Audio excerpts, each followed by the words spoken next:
আসসালামু আলাইকুম। জয়রামুর ইউটিউব চ্যানেলে সবাইকে ওয়েলকাম করছি নতুন আরও একটি ফ্যামিলি ব্লগ দেখার জন্য। আজকের ভিডিওটি আমি শুরু করেছি সকাল 10:30 থেকে। আজকে একটু দেরি হয়ে গেছে, যেহেতু বন্ধর দিন ছিল আমাদের ঘুম থেকে উঠতেও লেট হয়ে গেছে।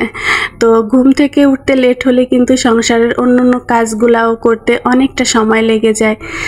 প্রথমেই আমি এই যে বিছানাটা গুছিয়ে নিচ্ছি, আর আজকে বিছানা গুছাতে আমার অনেক বেশি ভালো লেগেছিল, কারণ জয়ের এই ম্যাট্রেসটা কেনা হয়েছে প্রায় 7-8 বছর আগের কথা, কিন্তু ম্যাট্রেসের উপরে একটা তোশক বানাতে আমাদের প্রায় এত বছর লেগে গেল।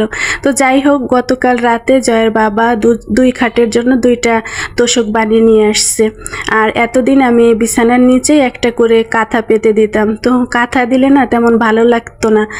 আসলে যার যেটা প্রয়োজন তাকে সেটাই দিতে হয়। এখনই যে একটা তোশক বিছিয়ে দিলাম, আর বিছানাটা পাতার পরে দেখতে অনেক বেশি ভালো লাগছে, তাই না? খুব টান টান দেখা যাচ্ছে, আর আমার জয় তো অনেক খুশি হয়ে গিয়েছিল।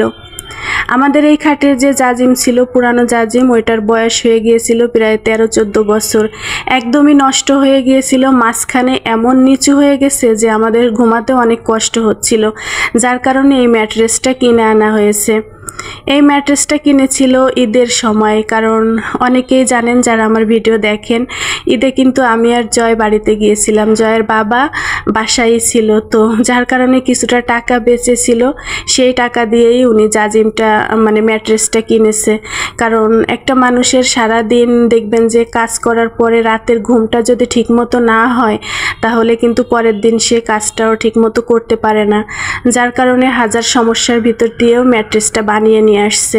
তো ম্যাট্রেস বানানোর পরে সে দেখলো যে রাতে যখন মশারি টানাই ওটা গুছতে অনেক বেশি কষ্ট হয়। তো আমি বললাম যে তুমি ম্যাট্রেসের উপরে তোশক না বানালে কিন্তু হবে না, অনেক কষ্ট হয়ে যাচ্ছে। তো সংসার জীবনটা কিন্তু এমনই, একটা প্রয়োজন শেষ হয় আর একটা প্রয়োজন যেন হাজির হয়ে থাকে, মানে রেডি হয়ে থাকে, সেটা না করলেই নয়। তো আমি ঘর গোছাতে গোছাতে কিন্তু রান্নাটাও বসিয়ে দিয়েছিলাম। আজকে যেহেতু শুক্রবার, তো একটু ভালো মন্দ রান্না তো করতেই হবে। গরুর গোশটা আমি হাতে মেখে বসিয়ে দিয়েছি, আর গরুর গোশ রান্না করতে তো অনেকটা সময় লাগে। গোশ রান্না করতে করতে কিন্তু আমি ঘরটা গুছিয়ে নিয়েছি। আরও কি কি রান্না করেছি সেটা তো আপনাদের সাথে অবশ্যই শেয়ার করব। আমার ভিডিওটা শেষ পর্যন্ত দেখলে কিন্তু বুঝতে পারবেন আমি আজকে দুপুরে কি কি রান্না করেছি। তো যাই হোক, গতকাল রাতে এই তোশক 2টা বানিয়ে এনেছে, আর বানিয়ে আনার পরে তো আমি আর আমার ছেলে ভীষণ খুশি হয়ে গিয়েছি। সত্যি কথা বলতে কি, এই ছোট ছোট স্বপ্নগুলা যখন আমার পূরণ হয় তখন যে আমার কি খুশি লাগে সেটা আমি বলে বোঝাতে পারবো না। আর আমার ছেলেকেও কিন্তু আমি ছোটবেলা থেকে শিখিয়েছি এই ছোট ছোট জিনিসগুলোর ভিতরে কিভাবে আনন্দ খুঁজে নিতে হয়। তো জয় তো সকালবেলা উঠেই বলছে আজকে আম্মু আমার ভীষণ ভালো ঘুম হয়েছে। তো আপনাদের সাথে কথা বলতে বলতে কিন্তু আমার রান্নাটাও হয়ে গেছে। একটু ভাজা জিরার গুঁড়া আর গরম মশলা গুঁড়া দিয়ে আমি চুলাটা এখন বন্ধ করে দিব। বেগুনটা ভর্তা করে নিব। আর আজকে দুপুরে তো রান্না করছি বেগুন ভর্তা, সাথে যে পালং শাক ভাজি। পালং শাক ভাজিটা জয়ের আব্বা খেতে খুব পছন্দ করে, পালং শাক ভাজি করছি। এই তো গরুর গোশ রান্না করছি আলু দিয়ে, আর বেগুনটা ভর্তা করব।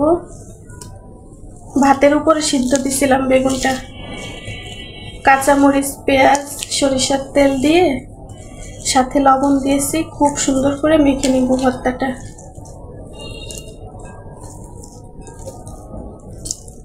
তো আজকে আপনারা দুপুরে কে কি খেলেন অবশ্যই একটা করে কমেন্ট করে যাবেন।